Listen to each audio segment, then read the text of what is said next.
Hello, everyone. This is Alvaro Cortez Jr., aka Lance Danger, and I just wanted to do a quick live stream, kind of like to celebrate the new year. I know I already did like a live stream already, which was essentially the unboxing of the Amanda Connor art book that I received from Kickstarter. If you hear some random noise in the background, editor to the assist assistant to the editor, Hunter Jr., the cat, is trying to get into the bookcase.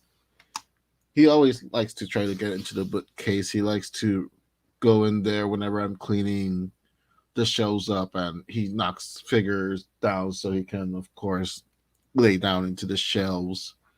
A very cat thing to do, of course. But anyway, it's a celebration. It is 2023. A lot of good news. I just wanted to share with all of you here on this platform known as the YouTubes. I'm very close to 500 subscribers. First of all, I want to thank everyone for that. I'm actually almost halfway to monetization for anyone that's keeping tabs on all that kind of stuff. Right now, I'm at around 476 subscribers, and I'm like at 2,100 watch time hours right now. I'm not sure if that like resets in January or something. I'm not sure how that works, to be honest. It still appears as 2,100 views, so I'm kind of hoping it still counts to whatever 12-month period it is that all that stuff counts towards monetization. And if it doesn't, it doesn't. Like, I'm not really doing this to get monetized again or anything like that. Again, this past year that I've been doing YouTube again has been one of the most fun. It's been the most fun I've ever had doing videos and live streaming on YouTube. And I hope it's been showing in the live streams and the videos that I've been uploading. Anyway, as the title suggests, I just wanted to give you guys a small sneak peek at some pages of Fred Peterson, The Mighty Warlord Truthful Comics Edition. A couple of pages from the Book 1 prologue and from issue 1. Also, I received in the mail copies of Weepaman y Weepito, which I put in print at last after quite a few people asking for it. Well, it's going to be in print soon. It's going to be available to the public soon. So keep a lookout for that. Of course, I'm obviously going to make announcements. And today I actually discovered through my brother in arms in this war of indie comics, Manuel Carmona, creator of Project New Wave, that my comic, Nevermind Truthful Comics Edition Season 1, is actually a top comic in the Comic House app. I've talked about this before last year, and Comic House is essentially kind of like the Netflix of independent comic books. It's essentially a very indie comicsology where for about $5 a month you get a plethora, yes, a plethora of independent comics that you can read digitally from your phones or your mobile device of preference, whether it be a tablet, an iPad. Comic House has you covered. So it actually is a top comic, and that blows my mind. I don't know when it became a top comic, but it's a top comic, so I guess it's a nice little trifecta here for celebration. I'm trying to get my regular camera on, but I think it died or something. As if you watch Boricuas Contra Todo, you'll know that I usually have quite a war with my camera. But I'll just turn on the regular camera for Webamani Webita so I can show you guys, and also so I can show you the Comic House app. But right now, let me just go ahead and give you a small peek of what's to come with regards of Fred Peterson. Right, let me go all the way here. Here we go. Let me make this bigger so you guys can see. This is the tentative cover for the prologue. It's missing the price and a couple of other elements, but the main image is this one, and of course the main logo is this one. Once again, the extremely talented Yesen Silsucks did an incredible job redesigning the Fred Peterson, the Mighty Warlord logo. It's done a very old school throwback kind of way, this cover. Of course, with Fred and Jane as the main picture, bestest of friends. And yes, it's an alliteration because this is essentially just, you know, um, that's what they would call each other as kids, like 4 or 5 year olds. So yeah, that's pretty much the gist of where bestest comes from. And of course, John and Cheryl. What is their secret? And Funny Bone at the bottom. Heavy is the crown of the king of assassins, based on the acclaimed webcomic. Very nice, if I say so myself.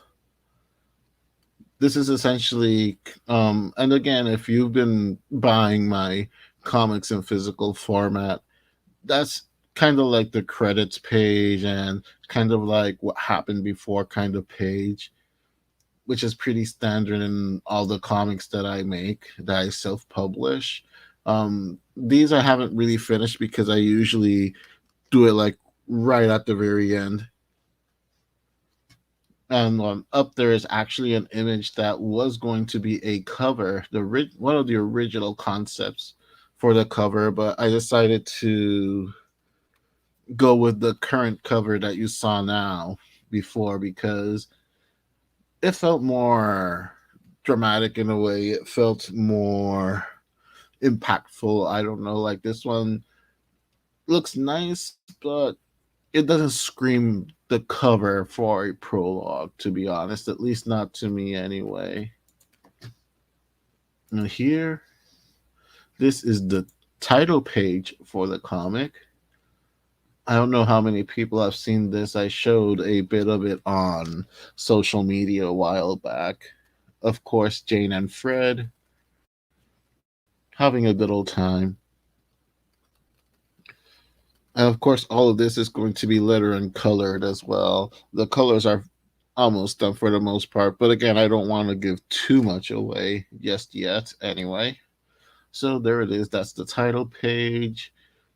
Jane and Fred posing for the camera, so to speak.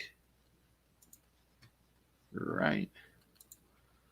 Here is page one, and I'll probably look up at Drunk Duck or the Truthful Comics site to kind of compare the pages so you guys can see the original pages, how it contrasts to these newer pages.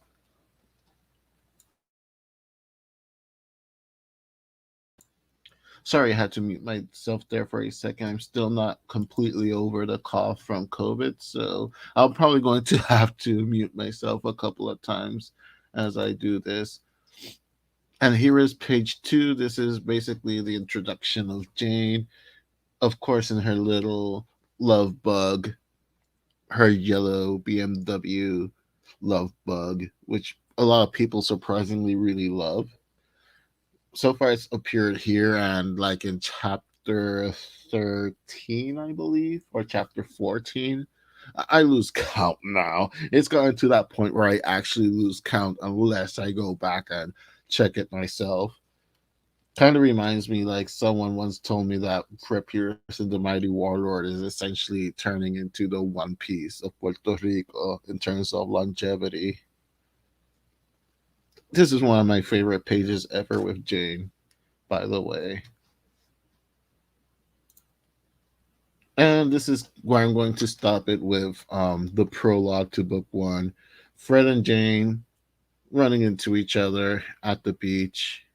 Of course, the beach, one of the places where Fred likes to kind of ponder things when he's visiting his parents, when he's in town. Again, college kid, he lives by himself closer to the campus. And even though Puerto Rico isn't like that huge of an island, and a lot of students actually still live with their parents in Latin culture. It's not like in American culture where you're 18, you're pretty much out of your parents' house. In Latin America, it's usually kind of encouraged for the kids to stay in the parents' house until they either get married or have their whole life already set up. And even then, sometimes some families will encourage the family to move in after marriage too, if the house is or the property is big enough or something.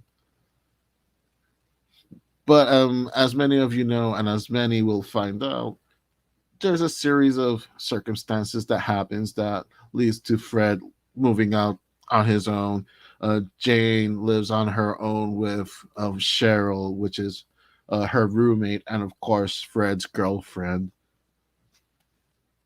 So those are the first three pages of the prologue, and now I just want to kind of show you guys the first three pages of issue one, starting with the cover. Probably this is the one that most of you are more familiar with because I did do a cover reveal live stream with this particular artwork. Of course, Fred as Warlord right there, smack in the middle, and going left to right clockwise. Jane, Cheryl, Funny Bone, and John, of course. This is kind of like a throwback to the issue one cover of the first printed edition that I ever did of issue number one. Let's not take too long on this one since I've already have a live stream of this cover reveal. And this is the title page, which is a throwback to the webcomic title page, of course. Fred there, a little palm tree behind him. Fred with the book bag. There are some things I still have to edit from it, but I just thought it would be a little nice surprise to show all of you the progress on the book and such. Since some people have asked me, like, what's the progress on the book since, especially after getting a second round of COVID, things have been, the schedule has turned upside down, that's for sure. And here is the new page one of issue number one. I've been told that the original page was pretty iconic, so I hope that I did the remake of this page justice. This is a apparently Fred arriving at a castle that's being razed, a castle that's under siege, under attack, and he's on his trusty stallion, and he's approaching the castle. If the original page was a pain in the ass to do with all the detail and the shading I did way back when, this was probably 10 times harder to do actually.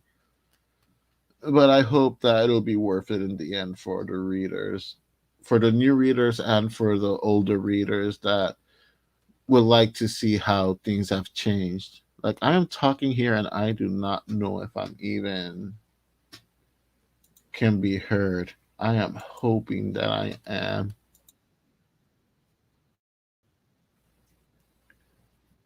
Okay, yes, I can be heard actually. Good, good, good. Very good.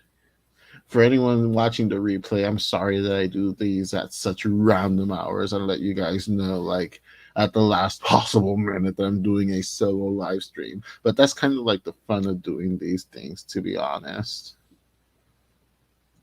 So, yeah, this page was a pain in the ass to do. And I hope it shows. Here we go, page two of the new page two. A lot of the elements are the same. I changed some of the pacing of the paneling because the first one seemed a bit confusing to me. I know that to some people, to most people, it didn't seem confusing, but to me personally, I feel like it didn't work the way I wish it would. But now that I'm more experienced, now that I've learned so much more tricks since I did the original pages at around 2002, I would like to say that I've learned a bit since then. So I feel like the panel to panel action is a lot smoother than it was. Excuse me, a lot smoother than it was before. And here is page three of issue one,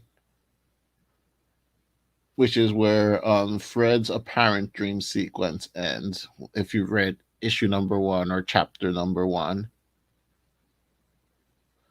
this is probably my favorite page of the bunch. And again, I maintained the gist of it the same, but I tried to make it a lot more dynamic and more detailed than the original page, especially that middle panel with the apparent exorcist doing the magic spell apparently that he's doing. Like before, it was like a very static mid level camera image. And here it's more dynamic with the hand reaching out, breaking panel borders, and being all crazy, very Jack Kirby influenced, and of course, very My Hero Academia influenced as well. While still maintaining a lot of like that McFarlane esque influence that I love. Like you can pretty much see a little bit of all my influences there actually, like a little bit of the McFarlane like in that fourth panel, a little bit of the Joe Quesada,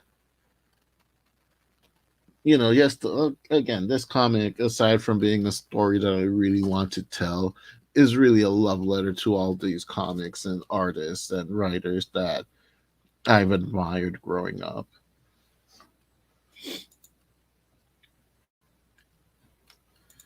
Right? So, there you have it. That was a 3-page preview of Fred Peterson, The Mighty Warlord, the book one prologue and issue number one.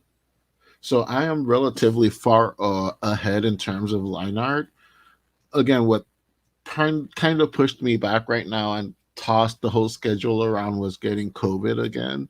So hopefully I'll be back on track soon. I have been doing some little minor work on it, just to kind of ease into working on these things again. And I also actually got some commissions on the side that I'm doing for a different project art wise. So I'm kind of easing into things, scheduling things out, and hopefully you guys will enjoy everything that's going to come out of this. Anyway, now let me turn the laptop camera on actually. Let's see. Hello everyone. And now it is time for the actually let me see if I can change. There you go. That this looks a lot better. The definition was garbage for a second there. It is time for the unboxing of Weepaman Weepito Truthful Comics Edition Issue 1. As you can see, I have not opened it yet. Again, credit where credit is due. Kablan has done a fantastic job on the turnaround of sending these proof copies when you order it. So my hat's off to them. Of course, putting it on Indie Planet is a whole other story, but you know, we'll cross that bridge when we get there. As usual, I will let you guys know when all of these become available for sale on that site or when I put them up for sale on alternative sites as well. Right, taking this off. Make sure that I don't dox myself. It's actually falling out of the plastic. That's new. Let me just put that there so that again I don't end up doxing myself or anything. Once again, very nice Gemini mailer. Very good, very nice. Um Actually the plastic that it was sent in, the plastic bag that was sent in is actually kind of broken on the side, but it happens sometimes. Who knows? It could have happened when I was opening it. So here you go. As usual, I usually try to order 2 copies. One to kind of keep as a keep seek for myself, and another one to kind of show off to anyone that's interested. And here you go. Look at that. This is my first self published Spanish language comic book. Las Aventuras de Weepaman y Weepito. Now, I did make it in black and white, and the paper quality actually feels better than the last couple of ones compared to Nevermind 2 and The Cannon Girl, actually. It actually looks very nice in grayscale and black and white. Of course, I had to do quite a few edits so that some of the text doesn't get cut off, just in case, because I had put it a little too close originally, and thank goodness I did. Everything just looks fine. Everything is perfect. Of course, for those who don't know, Weepamani Weepito are actually one of the very first characters I ever created back in 7th grade. For the uninitiated, um, there was this workshop class slash artwork class where we had to actually do our own like wooden cars. and we were using like hack saws and electric saws and stuff like that to make these cars out of blocks of wood. And then we would put like a propulsion thing in the back of it, so we would drill a hole in those wooden cars, and it would be like a small gas tank. I don't know what they're called, but the thing is that you would like put them on the floor. You would like pop the thing, and it would like go racing across. So we would have to do like this is my pump for. I'm not asthmatic, but I've had to use this ever since I got COVID. Anyway, like this propulsion little rocket thing. And we of course drew like our little blueprints for the cars and whatnot. And I did mine, and of course I had to like go beyond because I didn't want it to be like a plain boring blueprint. So I drew a little race car driver with a helmet, and I named my car the Weepaman, and of course the rider of the car, the race car driver, his name was Weepaman. And it kind of stuck. It was kind of just like a funny thing to do. Eventually, just for fun, I was drawing a car, and I put another race car driver in it, and decided, well, this guy is his brother Weepito. And then in seventh grade, we there was a class project where everyone participated, where we made our own newspaper.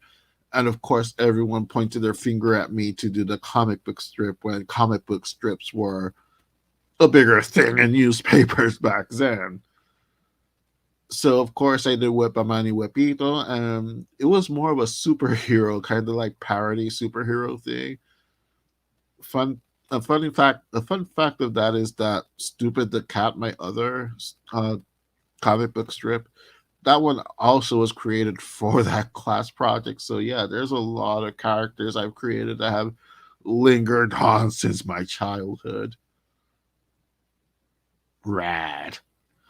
Anyway, so Wepamani Wepito eventually evolved into a more satirical kind of characters in high school, when I was kind of like revisiting like all those old sketches, and I had found that class project that has saved the newspaper when it was printed out and such. And I decided to like give it kind of like my own slang to it. I gave it more of a backstory. And instead of race car drivers, there were just two brothers in high school, but they still had the race car helmets on. For some reason, I never took it off them, which is why they still look like this. There's no explanations given. There's none necessary. They just wear them.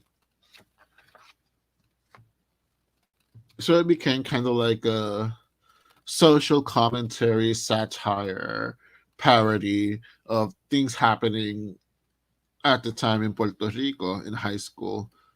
And that always kind of like stayed with me. I did do kind of like 12 strips back then also. I guess it was ironically became kind of like the blueprint of how I produce these more experimental comics nowadays, where I kind of like to do like a test run of 12 strips, finish it, and then if I feel there's more stories to tell or if more people are interested in it, then I'll do another 12 and so on and so forth, and take a break and experiment with other things as well.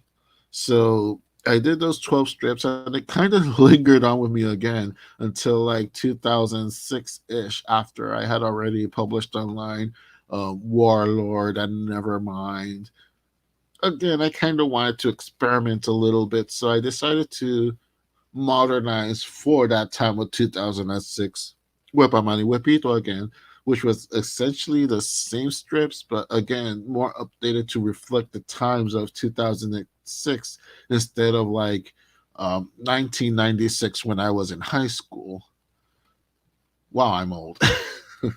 Anyway, so I did that, and a lot of people actually ended up reading it and really enjoying it for some reason. And it's very comedy heavy. I don't consider myself a funny writer or even a funny person. Writing comedy is probably one of the most difficult things a person can write, at least in my opinion. I've been very fortunate that when I have written straight up comedy like Weepaman, Weepito, or included comedic elements in my other stories, people tend to actually really like it. So again, after I did 24 strips of Weepaman, Weepito, a season one and a season two, again, it kind of lingered a little bit. And after I revived Nevermind and did the Truthful Comics edition of that, and then I decided to do Warlord as well, give it the same treatment. I decided to do Weepaman Weepito again and again, update it to like the climate of 2021 to modernize it yet again. Which is kind of like the recurring gag in one of the strips there that is like a rehash of a rehash because it essentially is. But for some reason, people really do enjoy it, and I had no plans of actually doing a physical copy of it or an ebook copy of it, but some people have actually asked for it, especially once they find out that I had done a remake of it and had already posted it online.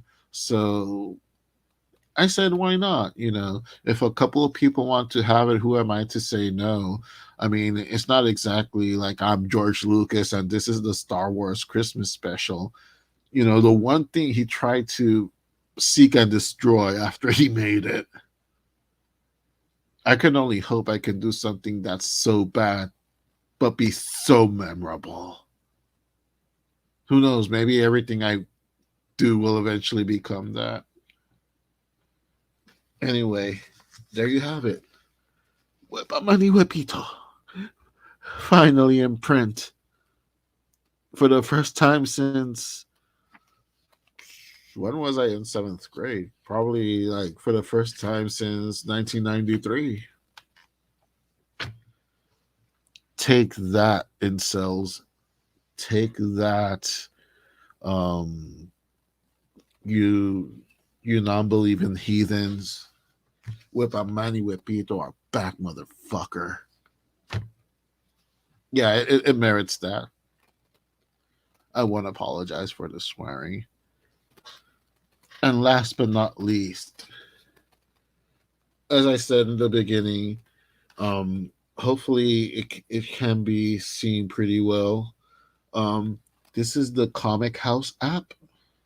As you can see there, as I said before, it is kind of like the comicsology of indie comics. And before, when Manuel Carmona showed me that Nevermind was on the top 10 top comics, it was kind of like in the eighth slot. You had to kind of like scroll to see what were the rest of them. And now, as I open the app, it's actually the first on the top comics app that you see. Nevermind Truthful Comics Edition 2021. Mind blown. My mind is absolutely blown at the realization of this. Again, it's just very exciting for me personally because it feels like every year things get a little bit bigger, or at the very least, a little bit bigger than I personally expected. And again, I have been around for a while. I have been working on zines and indie comics since about 2002. And to be able to kind of roll with the punches and adapt with time, it's mind blowing to see how my readership has actually grown over the years, and I've retained a lot of my original readers and colleagues as well. And all I can say is thank you. Like the YouTube channel alone, like when I first started doing YouTube back around 2010, 11, it was slowly starting to grow and get like some attention. But then I just kind of burned out eventually. Like it, especially after it got monetized the first time, it became almost like a chore to do YouTube stuff. And I just burned out eventually, like around 2015 ish, especially when the ad apocalypse happened.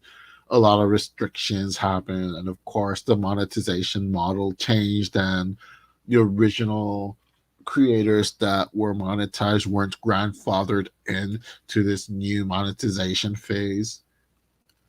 And a whole lot of drama ensued before that, too, which just burnt me out from the community. But last year, or really more towards the end of 2020, after a lot of consideration, a lot of thinking, I came back to YouTube. Like I never really completely left because I would every now and again put a promotional video for the web comic or a spoken word video of the songs that I would write. And yes, that wasn't as often as it was at first, you know. So to have this incredible growth, like in 2021, the year started, I was like at 76 subscribers. I ended last year at 455 subscribers. And now in the first after the first week of January of 2023, I am now at 476 subscribers, and I believe I'm at 250 channel views, which is insane. I never would have thought that the channel would have grown this much this fast. Like my goals for the end of 2022 was to get to at least 200 subs and 25,000 channel views because I started off at 75 subs and about 19,000 channel views. To end it at 455 channel subs and 250,000 channel views is insane, especially to also be almost halfway to be monetized again. Again, all I can say is thank you. If and when I do reach the 500 subscribers at least, I will do a more special dedicated video properly addressing and thanking people. In the meantime, I'm just going to keep having fun, keep doing the live streams on Wednesdays with Chago Rodriguez for Boricua Contra Todo, these random live streams, some video game live streams, of course, and as always, I'll keep you all up to speed on my projects and when they become available and whatnot. And you can definitely always check out my website, artofalvaro.com. Let me just go ahead and show you guys. There you go, Serene Chaos, the Art of Lance Danger. And it is already updated with the Cannon Girl Truthful Comics Edition #1 and Project New Wave issue #3. So those are already available to buy if you click on the links. I also have a new blog as well, that a new blog post that you guys can check out as well. And of course, you can go to the Truthful Comics website, www.truthfulcomics.com. Again, the shop tab has been updated on this website as well. A lot of cool things are going to start rolling out in the future on the website too. So keep your eyes peeled for that. And keep your eyes peeled on the Truthful Comics YouTube channel as well. Hopefully 2023 is going to be a great year, not just for us, but for everyone here. And again, I'll try my best to put the best product that I can possibly put out there and to also give the best support that I possibly can to my fellow friends and colleagues in the independent comic book scene and in Puerto Rico as well. Anyway, we've gone on for a little over 40 minutes. I think that's the sweet spot to end this particular live stream. Once again, tomorrow, Wednesday, Boricuas contra todos, right here. If you understand Spanish, if you're Spanish speaking, check it out. Check out my colleague Chago Rodriguez YouTube channel as well. Chago, the approved comics, is going to be a fun one tomorrow, Wednesday, that's for sure.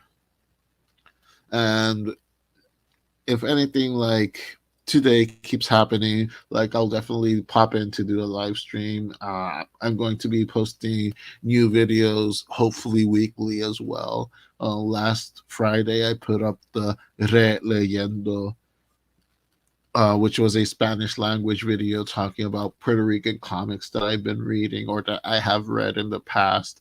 It was meant very well, got very good feedback from that behind the scenes. So it's going to be alternating on Fridays between the return of the Serene Chaos podcast and Enter the Danger Zone. So hopefully you guys will enjoy the return of that other stuff as well. And there's going to be more content coming to the channel throughout the year.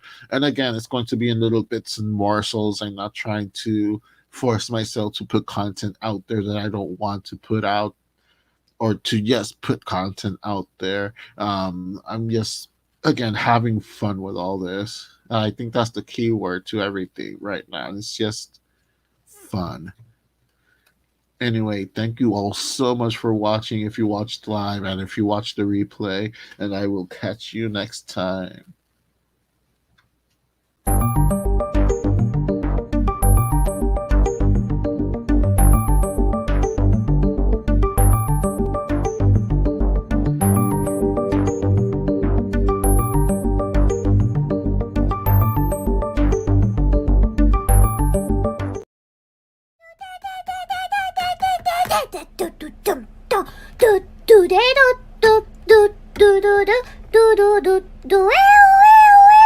Do